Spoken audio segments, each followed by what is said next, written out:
That's a quote from the infamous Darth Vader, who served the Empire in the Star Wars movies and served them well.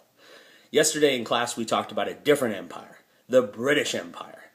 We as Americans view the British Empire with a little bit of disdain because we sent them home.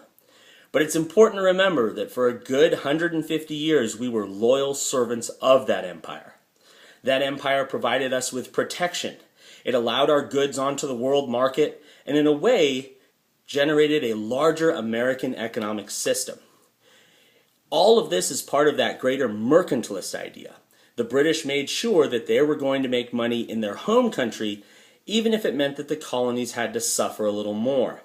When they were competing with the French and the Spanish, it was important for the British to assure that every single shipment of goods coming into the Americas checked in through Britain.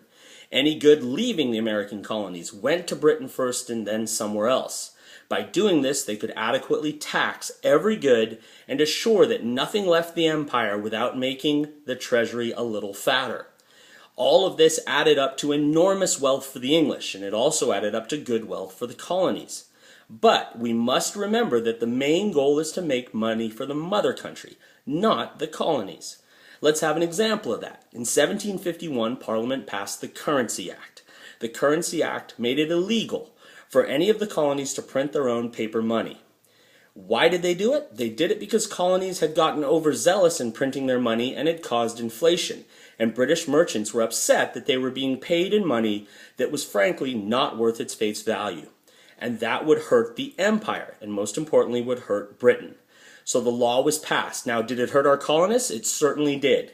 But keep in mind, the goal in mercantilism, the goal in the Navigation Acts, is to try and benefit the mother country, not the colony. And that's why the British acted as they did. Have a good day, guys.